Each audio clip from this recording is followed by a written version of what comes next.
बिस्मिल्लाहिर्रहमानिर्रहीम, अस्सलाम वालेकुम। 3-4 अहम मौज़ूआत हैं। पहला ये कि तहरीक लब्बैक के सरबराह हाफ़िज़ साद हुसैन रिज़वी और उनके भाई अंस रिज़वी जो हैं वो इस वक्त कहाँ पर हैं और तहरीक लब्बैक की जानिब से क्या बयान आया है और हुकूमत ने क्या मौक़िफ़ जो है वो जारी किया है। साथ ही बात करेंगे सुहेल अफरीदी के हवाले से और चौथा इमरान खान साहब का ट्वीट भी आ गया है। आगाज़ करते हैं तहरीक लब्बैक की जानिब से। आपसे कुछ देर पहले एक अलामी जारी किया गया और उस अलामी के बाद पुलिस का क्या मौक़िफ़ है वो भी मैं आपके सामने रखता हूँ। तहरीक लब्बैक की जानिब से कहा गया है कि हमें इत्तलात मौसूल हुई हैं कि हुकूमत एक मरतबा फिर कोई संगीन कदम उठाने जा रही है। सानह मुरीदके के बाद मुल्क में हालात पहले ही कशीदा हैं। हाफ़िज़ साद हुसैन रिज़वी को नुकसान पहुँचाने की कोशिश हो सकती है। ये इंपॉर्टेंट है कि तहरीक लब्बैक पाकिस्तान ने ऑफिशियल मौक़िफ़ ये दिया है कि हाफ़िज़ साद हुसैन रिज़वी को नुकसान पहुँचाने की कोशिश हो सकती है। साहबज़ादा अंस हुसैन रिज़वी के बारे में भी गलत इक़दामात उठाए जा सकते हैं। सरबात तहरीक लब्बैक पाकिस्तान हाफ़िज़ साद हुसैन रिज़वी की ज़िंदगी खतरे में है। अच्छा, उन्होंने ये कहीं नहीं कहा कि कुछ एक्सट्रीम चीज़ हो चुकी है जो सोशल मीडिया पे बातें हो रही हैं। तहरीक लब्बैक कह रही है कि हो सकता है। उन्होंने ऑफिशियली उन बातों को कन्फर्म नहीं किया कि कुछ ऐसा हो चुका है। वो कहते हैं कि अगर हाफ़िज़ साद हुसैन रिज़वी को कुछ हुआ तो हालात की ज़िम्मेदार हुकूमत होगी। कौम अभी सैकड़ों लोगों के खून पर अफसरदा है। मुरीदके में पहले ही बहुत जुल्म किया गया है। हमारे सैकड़ों कारकुनान शहीद जबकि हज़ारों ज़ख्मी हैं। अफसोस का मकाम है कि मुल्क को खाना जंगी में धकेलने की साजिश की जा रही है। हुकूमत और इदारों में मौजूद अफराद होश के नाखुन लें। हम अवाम, सियासी और मजहबी जमातों से इस ज़िम्मन में आवाज़ बुलंद करने की अपील करते हैं। जो अफराद, तंजीमात और जमातें पहले से आवाज़ बुलंद कर रही हैं उनका खैर मकदम करते हैं। हुकूमत से मुतालबा है कि हमारे खदशात को दूर किया जाए। अहले सुन्नत व जमात को रियासत पाकिस्तान के खिलाफ न उभारा जाए। तहरीक लब्बैक पाकिस्तान एक पुरअमन सियासी और मजहबी जमात है। पुरअमन और मासूम शहरियों के खिलाफ इक़दाम से गुरेज किया जाए। जल्द अज जल्द हुकूमत अपनी तहवीर में मौजूद तमाम कारकुनान के नाम बताए। तहरीक के लातादाद ज़ख्मी कारकुनान गिरफ्तार हैं जिनका इलाज नहीं किया जा रहा। ज़ख्मी अफराद को तिबी इमदाद देना बहुत ज़रूरी है। हुकूमत शोधा के जस्ते खाकी लवाहिकीन के हवाले नहीं कर रही। मुतालबा करते हैं कि राह फ़लस्तीन के शोधा के जस्ते खाकी उनके लवाहिकीन को वापस किए जाएँ। हुकूमत तहरीक लब्बैक पाकिस्तान को बदनाम करने के लिए मीडिया का इस्तेमाल फौरी तौर पर बंद कर दे। भारतीय फंडिंग और दीगर अजीबोगरीब झूठे इल्ज़ामात लगाना नहायत शर्मनाक है। तहरीक लब्बैक पाकिस्तान मुहिब वतन जमात थी, है और हमेशा रहेगी। जब भी मुल्क को ज़रूरत पड़ी तो हमने अपने सीने पेश किए। हुकूमत होश के नाखुन ले और आवाम को मज़ीद दुख ना दे। ये वक्त झूठे इल्ज़ामात की सियासत करने का नहीं है। हुकूमत एक तारीखी साने के बाद ही कम अज़ कम संजीदगी इख्तियार करनी चाहिए। हुकूमत के इक़दामात नहायत गैर मुनासिब और काबिल अफसोस हैं। सैकड़ों अफराद के खून की होली खेलने के बावजूद हुकूमत मुसलसल जारियत कर रही है। हुकूमत की तरफ से तहरीक लब्बैक से मुज़ाकरात और टेबल टॉक न करना मुजरमाना पॉलिसीज़ हैं। कौम अच्छी तरह समझती है कि तहरीक लब्बैक पाकिस्तान के साथ ज्यादती की गई है जो बदस्तूर जारी है। अब झूठे इल्जामात लगाकर कौम को बेवकूफ़ नहीं बनाया जा सकता। पूरा पाकिस्तान तहरीक लब्बैक पाकिस्तान के साथ इज़हार यकजहती कर रहा है। ये तहरीक लब्बैक का बयान आया। अच्छा, उसके बाद आ जाए जी कि जो फैसल कामरान डीआईजी ऑपरेशन है लाहौर उन्होंने जियो न्यूज़ के 10 बजे के प्रोग्राम में शाज़िब खानज़ादा के प्रोग्राम में कहा है कि उन्होंने एक तो इनकार कर दिया है कि हाफिज़ साद हुसैन रिजवी या उनके भाई अंस हुसैन रिजवी जो हैं वो पुलिस या किसी सिक्योरिटी एजेंसी के पास, किसी इंटेलिजेंस एजेंसीज की तहवील में नहीं है। उन्होंने इस बात को कैटेगोरिकल मुस्तरद कर दिया है और उन्होंने जो दावा किया है वो ये दावा किया है कि हमारे पास जो है वो वीडियो है कि जिस वीडियो में जो साद रिजवी हैं वो फरार हो रहे हैं और उन्होंने मुंह पे कपड़ा जो है वो डाला हुआ है और वो वहां से जहां पे फरार होकर गए हैं उस जगह का हमने पता लगा लिया है और बहुत जल्द हम उनको जो है वो गिरफ्तार कर लेंगे। और इसी तरह से ये मैं आपको सुना भी देता हूँ कि वो उन्होंने क्या कहा है, ये सुनिए जरा। जी बहुत शुक्रिया शाहजेब। इसके अंदर आपने एक वीडियो देखी होगी जिसके अंदर ये यहाँ से मुंह के ऊपर एक कपड़ा डाल के निकलते हुए नजर आया। जैसे ही ये सारा लोगों को इंस्टिगेट करके और ये वहां पे फायरिंग और ये तमाम मामला करके खुद तो वहां से किसी गली से बाहर निकल गया। अब उसके ऊपर बहुत सारी टेक्निकल एविडेंस के साथ बहुत सारी चीजों पे काम करते हुए इसको ट्रेस कर लिया गया। लोकेशन हमारे पास आना शुरू हो गई, किस किस जगह पे गया, कहाँ ठहरा, किसके पास गया, वहां से कहाँ आगे गया, तो वो जगह ट्रेस हो गई। अब इसके ऊपर इंशाल्लाह बहुत जल्दी हम इसको ट्रेस करके आपके सामने कानून के कटहरे में लेके आएंगे। जिन्होंने ये सारी खराबी की, जितनी जाने गई, पुलिस वाले जख्मी हुए, सरकारी इमलाक का नुकसान हुआ, आम लोगों की, राहगीरों की मौत हुई, इसके अंदर इन सब चीजों का इंशाल्लाह आपके सामने रखेंगे और बहुत जल्द इसको ये कानून की गिरफ्त में होगा। मगर उनकी तो दरख्वास्त जो अदालत में, उससे लगता है कि वो पहले से ये कह रहे हैं कि साद रिजवी पुलिस की हिरासत में है। क्या वो पुलिस या किसी इदारे की हिरासत में ऑलरेडी हैं, या आप ये कह रहे हैं आपने जो ट्रेस किया उसके मुताबिक वो अभी भी ऑन द रन है? ये अभी भी भागे हुए हैं, किसी पुलिस के पास बिल्कुल नहीं है। हम इनको ट्रेस करने की हर मुमकिन कोशिश कर रहे हैं और हमारी पूरी कोशिश है जल्द से जल्द इसको ट्रेस करके सामने लाएं ताकि ये जितनी खराबी की है इसका ये जवाब दें कि ये क्यों की, किसके कहने पे की, कौन सा एजेंडा था ऐसा जिसपे ये मुल्क में इंतशार फैलाया गया, ये जवाब लें उनसे हम। ये इसके बाद एक और इनका बयान है, इनका जो डीआईजी ऑपरेशन है फैसल कामरान, ये जो तहरीक लब्बैक के कारकुनान के हवाले से उन्होंने क्या कहा है वो भी सुनिए। शहरों में 16, 17, उसके बाद 20, 21, ये जितनी दफा आपको याद होगा ये सारे प्रोटेस्ट होंगे, बहुत सारों में मैंने खुद ये हैंडल किए हुए हैं, बहुत सारे मुख्तलिफ शहरों में, पिंडी वाले भी और इसके अलावा भी। तो उसके अंदर हमेशा इसी तरह की एग्जैजरेटेड फिगर्स देते थे। अगर हर चीज रिकॉर्ड पे है, अगर ये कहते हैं कि इतने 282 और कभी 300 से ज्यादा जितनी अगर ये लाशें कहते हैं, तो वो कोई सबूत दे दें, कोई उसकी तस्वीरें दे दें, कोई चीज तो हर चीज तो रिकॉर्ड करते हैं, तो वो दें वहां पे। कोई इस तरह की बात नहीं है कि ये बिल्कुल एग्जैजरेटेड फिगर्स बता रहे हैं। महदूद पैमाने पे कार्रवाई बिल्कुल की गई। जिस वक्त सामने से गोली आएगी, जिस वक्त स्ट्रेट फायर होगा, जिस वक्त गर्दनों में पुलिस वालों के गोलियां लगेंगी, जिस वक्त लोगों के सीनों पे पुलिस के जवानों पे, चाहे वो SHO है, उसको गोलियां लगेंगी, तो उसके बाद रियासत आपके ख्याल में खामोश रहेगी। ये मेरे पास इसके शहजाद के बेटे की तस्वीर है। 8 साल का बेटा है, 6 साल की बेटी है, 3 साल का बेटा है उसका। इन बच्चों को हम क्या जवाब देंगे कि ये आपका वालिद, ये पुरअमन एहतजाज की बात करते थे लोग, ये उन पुरअमन लोगों ने आपके वालिद के साथ ये किया? मेरे पास तो इसका कोई जवाब नहीं उन बच्चों को देने के लिए, उसके वालिद को देने के लिए, उसकी बीवी को देने के लिए। ये हर सोल ये मुकम्मल तौर पे इन्होंने एक तो कोई फिगर्स नहीं दे रही पुलिस कि कितने लोग वहाँ से जान से चले गए हैं और कितने लोग गिरफ्तार हुए हैं, कितने लोग ज़ख्मी हैं, कोई किसी तरह की फिगर नहीं दे रही पुलिस। और मैं आपको अपनी असेसमेंट बता देता हूँ कि जो ये कह रहे हैं कि वहाँ से साद रिजवी और उनके भाई वहाँ से भाग गए हैं, जिस तरह का वहाँ पे घिराव था, तो मुमकिन नज़र नहीं आता कि वो वहाँ से खुद ही कहीं पर भाग कर गए हों। बिल्कुल भी ऐसा मुमकिन नज़र नहीं आता। और फिर अगर वो कहीं भाग कर गए होते तो तहरीक लब्बैक अब तक कोई ना कोई उनके हवाले से उनका कोई बयान आ जाता, उनका कोई ये आ जाता कि वो खैरियत से हैं और या वो ज़ख्मी हैं। लेकिन तहरीक लब्बैक का तो ऑफिशियल मौक़िफ़ मैंने आपके सामने रख दिया है। इसके अलावा एक और ख़बर चलवाई गई कि जनाब उनके घर से 11 करोड़ रुपया बरामद हुआ है, वो मनी लॉन्ड्रिंग करते थे। और ये जिस तरह से सुहेल आफरीदी जब वज़ीर आला नामज़द हुए तो पता चला कि वो रॉ के एजेंट भी हैं और वो चोरी के मोबाइल भी बतौर अफसार आलम बेचते हैं। और वो कोई पता नहीं डार्क वेब पे भी बकौल उमर चीमा उनकी चीज़ें पड़ी हुई हैं। तो हर चीज़ डार्क वेब से लेके और हर तरह की सीक्रेट फाइल्स में सुहेल आफरीदी का नाम निकल आया था। एहसान अली आरिफ एडवोकेट हैं, इन्होंने जो कल वीडियो पैगाम जारी किया है, इन्होंने कहा है कि इन्होंने रेड किया है जो तहरीक लब्बैक के ऊपर जो वहाँ पे एक एक्शन हुआ है उसके हवाले से। तो वो ये बता रहे हैं कि शहराम सरवर चौधरी, जस्टिस शहराम सरवर चौधरी के सामने दरखास्त लगी है और उन्होंने नोटिस किए हैं। और इस पिटीशन में इन्होंने कहा है कि डेड बॉडीज़ जो हैं, जो दरखास्त का मतन है उसमें एक डेड बॉडीज़ जो हैं वो लवाहिकीन के हवाले की जाएँ, ज़ख्मियों के बारे में बताया जाए, गिरफ्तार लोगों के बारे में बताया जाए। तो रिपोर्ट्स मांगी गई हैं। एक लंबी तारीख डाली है जस्टिस शहराम सरवर ने और उन्होंने अगली जुमेरात तक के लिए, यानी आज अब बुध का आगाज़ हुआ है, अगली जुमेरात तक के लिए मेरा ख्याल है नेक्स्ट वीक में उन्होंने शायद जुमेरात के लिए किया है। बाकी एग्जैक्ट जब रिटर्न ऑर्डर आएगा तो बता देंगे, क्योंकि उन्होंने कहा कि अगली जुमेरात कह रहे थे एहसान अली आरिफ साहब, अगली जुमेरात तो फिर ये तो जुमेरात नहीं बनती। हाँ, अगर कल के लिए है तो फिर ज़ाहिर है फिर ये शॉर्ट डेट है। तो ये है मामला। तो बहरहाल जी ये सारी सूरत हाल है। अब आते हैं दूसरे मौजू के ऊपर और वो है सुहेल आफरीदी साहब का मामला। सुहेल आफरीदी साहब के मामले पे मौलाना फजल रहमान साहब के हवाले से तो मैं तफसील से बात करूँगा कि मौलाना साहब बुरे तरीके से ट्रैप हो गए, इस्तेमाल हो गए और उनके पल्ले कुछ भी नहीं रहा। लेकिन कल जस्टिस अतीक शाह जो है उन्होंने ऑर्डर कर दिया है और मैं आपको एक शख्सियत का नाम बता देता हूँ जो सुहेल आफरीदी का इंतखाब हुआ है, यानी इलेक्शन हुआ है, जो अदालत के अंदर जंग लड़ी गई है और जो लीगल प्रोसीजर को कंप्लीट किया गया है, जो आईनी प्रोसेस को कंप्लीट किया गया है, जो बहुत ज़बरदस्त कानूनी और आईनी हिकमत अमली जो है वो अपनाई गई है।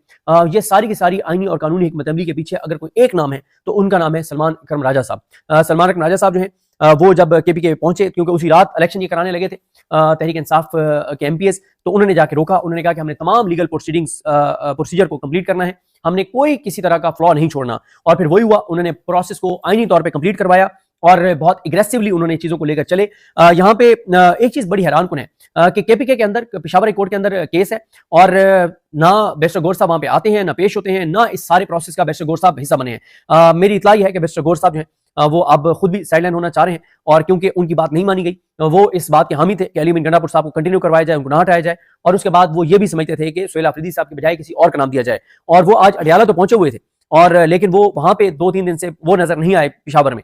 कल भी वो नहीं थे जब असेंबली में इतना बड़ा दिन था, इतना तारीखी मौका था कि इमरान खान के नामजद उम्मीदवार सुहेल आफरीदी जो है उनके लिए वोटिंग हो रही थी। और कल खैर बड़ा तारीखी दिन था। कल हम खुद वहाँ पे प्रेस गैलरी में बैठे थे, हमने बहुत कुछ देखा। उस पर मैं आपके साथ अपने जो तासुरात हैं वो शेयर भी करूंगा। और मैं क्योंकि ट्रैवलिंग में था, मैं व्लॉग नहीं कर सका और आपको बताऊंगा बहुत सारी चीज़ें जो हमारी वहाँ पे कबायलियों से मुलाकातें हुई, लोगों से मुलाकातें हुई, PTI के वर्कर से मुलाकातें हुई, PTI के रहनुमाओं से मुलाकातें हुई, चीज़ें किस तरफ जा रही हैं, क्या होगा, वो मैं आपको तफसील से बताऊंगा। लेकिन बैरिस्टर गौहर साहब जो है उनका ना जाना बहरहाल एक सवाली निशान है।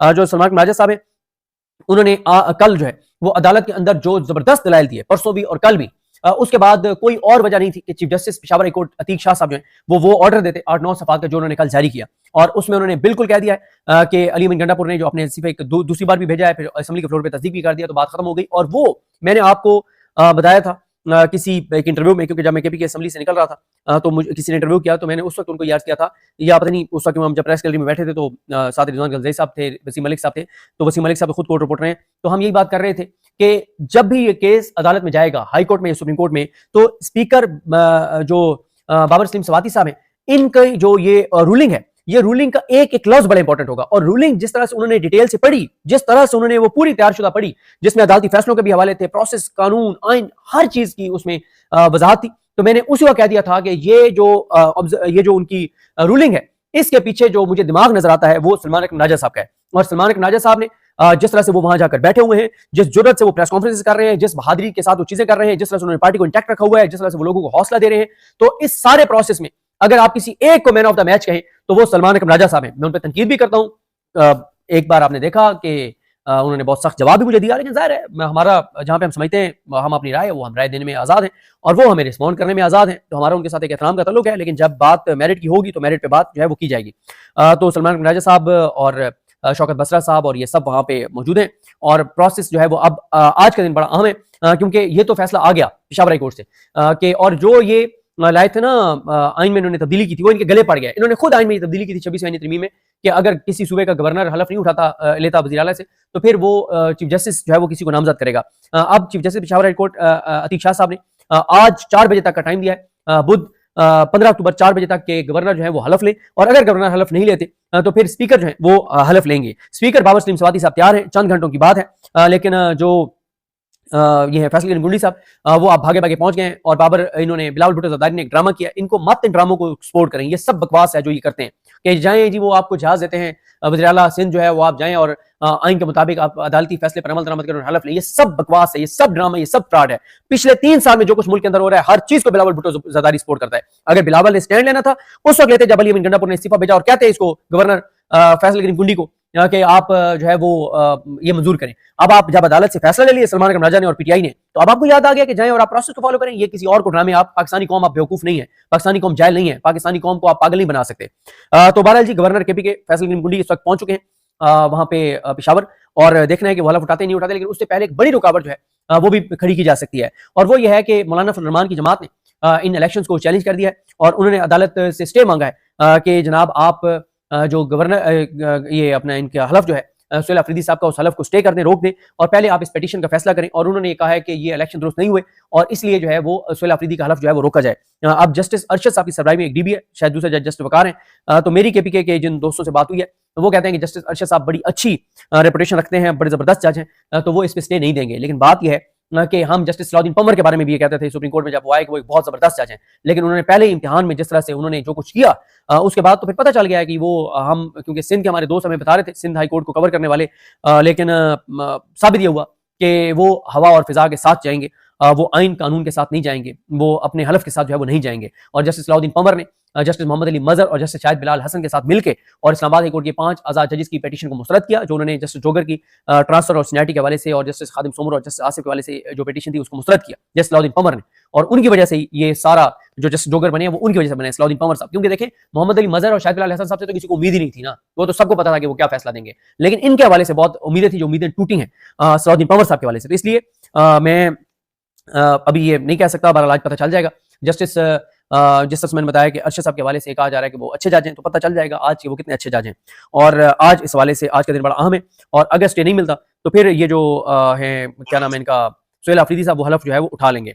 अब आते हैं आखिर में इमरान खान साहब के ट्वीट के ऊपर। अच्छा, इमरान खान साहब के ट्वीट जो बाहर आया है ना, ये बहुत मुख्तलिफ हो सकता था, बहुत सख्त हो सकता था, बहुत मजीद इसके अंदर चीजें आ सकती थी। अगर आज कल इमरान खान की बहनें इमरान खान साहब से मिल लेती, उनकी मुलाकात नहीं हुई क्योंकि वो लेट पहुंची, क्योंकि केस की समाअत होनी नहीं थी, क्योंकि वो सलमान सफदर साहब नहीं थे, लेकिन जज साहब ने कहा कि केस चलाने मैंने, तो इसलिए बहनें नहीं थी, और ना सलमान राजा साहब थे। तो बहरहाल मुझे नहीं पता पैगाम किसके जरिए आया है, लेकिन वो पैगाम मैं बता देता हूँ। लेकिन ये मैंने आपको बता दिया है कि अगर सलमान राजा साहब जाते या इमरान खान साहब की बहनें जाती तो ये बयान बहुत सख्त होता, और वो तमाम चीजें होती जो इमरान खान साहब ने कही होंगी। अब यह है कि बातें तो वो शायद कुछ उसमें से होंगी जो इमरान खान साहब ने कही है, लेकिन अल्फाज जो है वो बहरहाल जरूर जो है वो चेंज जो है वो किए गए होंगे। तो इसलिए जो है वो पढ़ दे तो मैं जरा इमरान खान साहब का ट्वीट जो है, इमरान खान साहब का ट्वीट जो है उसमें इमरान खान साहब कहते हैं कि जो उनका मौक़िफ़ जो बताया गया कि खैबर पख्तूनख्वा हुकूमत में तब्दीली का अमल ऐसे तरीके से मुकम्मल होने पर अपने तमाम मेंबरान असम्बली को मुबारकबाद पेश करता हूँ। खैबर पख्तूनख्वा के अरकान ने जिस नजरिए पर डटकर बिना किसी अगर मगर के मेरे नामजद करदा वज़ीर आला को वोट दिए हैं वो काबिल सताइश है। मैं अली मीन गंडापुर को भी खराज तहसीन पेश करता हूँ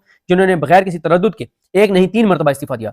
ये हमवार ट्रांजिशन इस बात का सबूत है कि खैबर पख्तूनख्वा में तहरीक इंसाफ के नजरिए का बोल बाला है।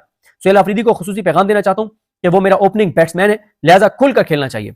उन्होंने फ्री हैंड दे दिया है उनको, और इतलात ये भी है कि उन्होंने जो है वो सुहेल आफरीदी साहब को कह दिया कि वो अपनी मर्जी की काबीना जो है वो लेकर आए। पाकिस्तान तहरीक इंसाफ, इमरान खान कहते हैं कि पाकिस्तान तहरीक इंसाफ मुल्क की सबसे बड़ी जमात है।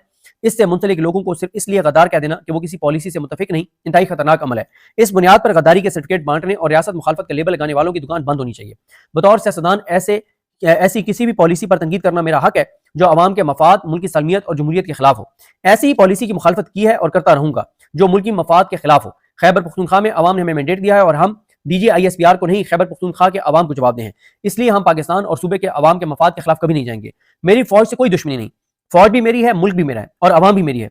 मेरे अपने खानदान के कई लोग फौज से ताल्लुक रखते हैं। 1965 की जंग में हमारे जमान पार के 8 में से 7 घरों से मेरे खानदान के लोग फौज में थे और मुल्क का दिफा कर रहे थे। मुझे अफसोस होता है जब दहशतगर्दी की जंग में फौज के सिपाहियों का खून बहता है, मगर इसके बावजूद बदअमनी कायम रहती है और दोनों तरफ हमारे लोग मारे जाते हैं। तारीख से साबित है कि सिर्फ मिलिट्री ऑपरेशन दहशतगर्दी का हल नहीं है। हमारा असूली मौकफ है कि खैबर पख्तूनख्वा में मिलिट्री ऑपरेशन काबिल कबूल नहीं है, क्योंकि इसमें कोलैटरल डैमेज के नाम पर मासूम लोग शहीद होते हैं और वो अपने इलाकों से दरबदर होते हैं। कई दहाइयों से बड़े ऑपरेशन करके दहशतगर्दी खत्म करने की कोशिश में हैं, मगर यह नासूर खत्म नहीं हो रहा। हर साल बहुत सा कीमती खून बह रहा है। कभी फौज और पुलिस फोर्सेस के एहलकारों की शातें होती हैं, तो कभी मासूम शहरी दहशतगर्दी के वाकयात में जान की बाजी हार जाते हैं। इमरान खान कहते हैं कि हमेशा कहा है कि दहशतगर्दी के मुकम्मल खात्मे के लिए बंद कमरों के फैसलों की बजाय एक मौसर सियासी बसीरत पर मबनी जामे हिकमत अमली की जरूरत है। सियासी नुमाइंदों और KPK हुकूमत की मौजूदगी और मुशावरत के बगैर बनाई गई कोई भी पॉलिसी काबिल कबूल नहीं। दहशतगर्दी के खिलाफ पॉलिसीज बनाते हुए तमाम अहम स्टेक होल्डर से बात की जाए, चाहे वो मकामी कबाइल हो या KPK हुकूमत, वफाकी हुकूमत या अफगान हुकूमत। अफगानिस्तान के साथ बातचीत के बगैर दहशतगर्दी का मसला नहीं हो सकता। खैबर पख्तूनख्वा की नई हुकूमत को एक मरतबा फिर से हिदायत करता हूँ कि दहशतगर्दी के खिलाफ तमाम फ्रीकैन के साथ बात करके मौसर और जामे हिकमत अमली बनाएं, ताकि सूबे में मौसर और देर पा अमन कायम हो और नतीजतन मईशत बहाल हो। हर जमहूरी मुआशरे में अवाम को एहतजाज का हक हासिल होता है। निहत्ते लोगों पर तशद्दुद करना और सीधी गोलियां चलाना किसी तौर काबिल कबूल नहीं है। तहरीक लब्बैक के साथ जो जुल्म हुआ, तहरीक इंसाफ 3 सालों से यही जुल्म बर्दाश्त कर रही है। 26 नवंबर को डी चौक में भी ऐसे ही खून की होली खेली गई, जब हमारे निहत्ते कारकुनान पर स्नाइपर से गोलियां चलवाई गई। मैं मुरीद के साने में बेहमाना तशद्दुद और निहत्ती अवाम को गोलियां मारने की पुरजोर मजम्मत करता हूँ। ये कहना है इमरान खान साहब का। तो बहरहाल जी, आज पहले देखना होगा कि पेशावर हाई कोर्ट क्या फैसला करती है। 2 जजेस स्टे देते हैं नहीं देते। अगर स्टे नहीं देते तो फिर ये मामला जो है वो जाएगा, जिसे कहते हैं, फिर ये मामला जाएगा, ज़ाहिर गवर्नर हलफ लेगा, वरना फिर स्पीकर ले लेगा। एक ऑप्शन ये भी है कि जो पेशावर हाई कोर्ट का ये इनका फैसला है, पेशावर हाई कोर्ट के चीफ जस्टिस का, इसको चैलेंज कर दिया जाए सुप्रीम कोर्ट में और आईनी बेंच सुबह ही समाप्त करके और कोई बड़ा फैसला जारी कर दे। तीसरा जो है वो ये हो सकता है कि वो जो एक बात की जा रही है कि मर्दान से कोई फैसला आना है, उसकी डिटेल्स तो मुझे नहीं पता, लेकिन वो भी एक बात की जा रही है कि मर्दान से कोई फैसला आएगा और उसमें सुहेल आफरीदी साहब को के खिलाफ कोई ऑर्डर आ जाएगा। तो वो भी बातें चल रही हैं, लेकिन बहरहाल देखते हैं जी आज क्या होता है। आज का दिन बहुत अहम है। अगर आज सुहेल आफरीदी ने हलफ उठा लिया तो फिर तो दमादम मस्त कलंदर है, फिर चीज़ें बिल्कुल मुख्तलिफ तरफ चली जाएंगी और वो कैसे जाएंगी उस पर मैं नेक्स्ट वीडियोज़ में आपको बताऊंगा। मुझे अपनी दुआ में याद रखें। लेकिन हम सब कहाँ में ना। अल्लाह हाफिज़।